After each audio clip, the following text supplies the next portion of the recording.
लेव्य व्यवस्था 27वां अध्याय वचन 1 से लेकर 34 तक। विशेष संकल्प की विधि। फिर यहोवा ने मूसा से कहा, इस्राएलियों से यह कह कि जब कोई विशेष संकल्प माने तो संकल्प किए हुए प्राणी तेरे ठहराने के अनुसार यहोवा के होंगे। इसलिए यदि वह 20 वर्ष या उससे अधिक और 60 वर्ष से कम अवस्था का पुरुष हो तो उसके लिए पवित्र स्थान के शेकेल के अनुसार 50 शेकेल का रुपया ठहरे। यदि वह स्त्री हो तो 30 शेकेल ठहरे। फिर यदि उसकी अवस्था 5 वर्ष या उससे अधिक और 20 वर्ष से कम की हो तो लड़के के लिए तो 20 शेकेल और लड़की के लिए 10 शेकेल ठहरे। यदि उसकी अवस्था 1 महीने या उससे अधिक और 5 वर्ष से कम की हो तो लड़के के लिए तो 5 और लड़की के लिए 3 शेकेल ठहरे। फिर यदि उसकी अवस्था 60 वर्ष की या उससे अधिक हो और वह पुरुष हो तो उसके लिए 15 शेकेल और स्त्री हो तो 10 शेकेल ठहरे। परंतु यदि कोई इतना कंगाल हो कि याजक का ठहराया हुआ दाम न दे सके तो वह याजक के सामने खड़ा किया जाए और याजक उसकी पूंजी ठहराए, अर्थात जितना संकल्प करने वाले से हो सके याजक उसी के अनुसार ठहराए।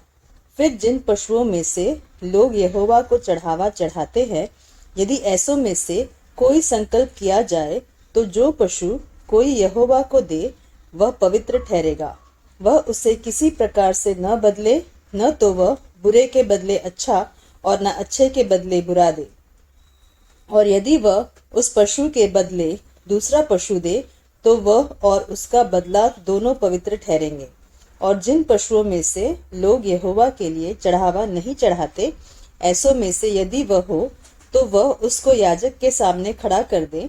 तब याजक पशु के गुण अवगुण दोनों विचार कर उसका मोल ठहराए, और जितना याजक ठहराए उसका मोल उतना ही ठहरे।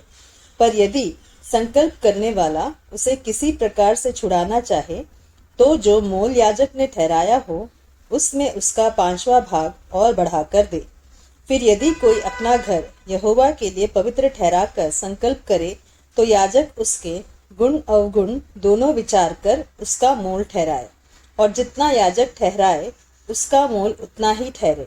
और यदि घर का पवित्र करने वाला उसे छुड़ाना चाहे तो जितना रुपया याजक ने उसका मोल ठहराया हो उसमें वह 5वां भाग और बढ़ाकर दे, तब वह घर उसी का रहेगा।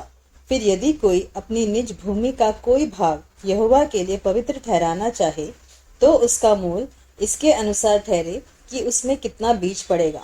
जितनी भूमि में होमेर भर जौ पड़े उतनी का मोल 50 शेकेल ठहरे। यदि वह अपना खेत जुबली के वर्ष ही में पवित्र ठहराए तो उसका दाम तेरे ठहराने के अनुसार ठहरे। और यदि वह अपना खेत जुबली के वर्ष के बाद पवित्र ठहराए तो जितने वर्ष दूसरे जुबली के वर्ष के बाकी रहे उन्हीं के अनुसार याजक उसके लिए रुपये का हिसाब करे। तब जितना हिसाब में आए उतना याजक के ठहराने से कम हो।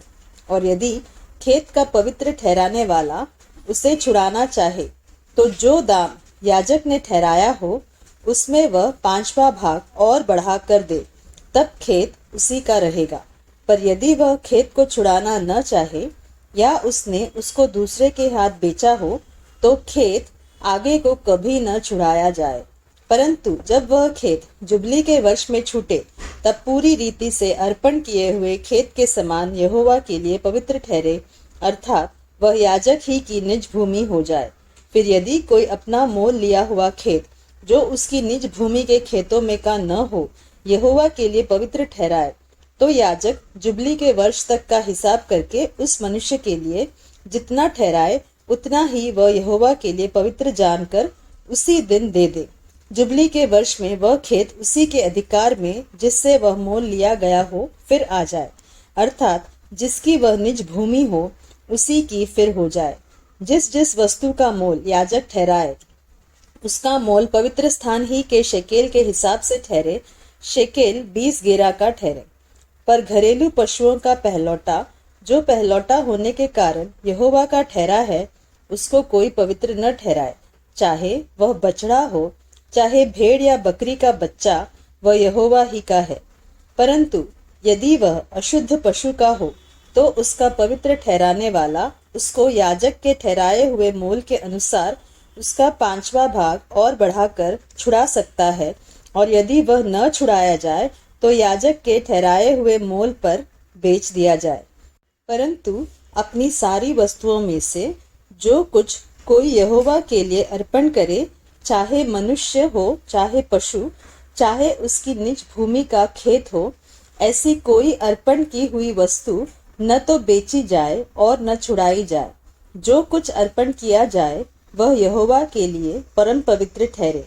मनुष्यों में से जो कोई मृत्यु दंड के लिए अर्पण किया जाए वह छुड़ाया न जाए, निश्चय वह मार डाला जाए। फिर भूमि की उपज का सारा दशमांश, चाहे वह भूमि का बीज हो चाहे वृक्ष का फल, वह यहोवा ही का है, वह यहोवा के लिए पवित्र ठहरे।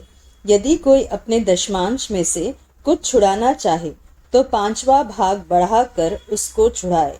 और गाय बैल और भेड़ बकरियां अर्थात जो पशु गिनने के लिए लाठी के नीचे से निकल जाने वाला है, उनका दशमांश अर्थात 10-10 पीछे एक एक पशु यहोवा के लिए पवित्र ठहरे।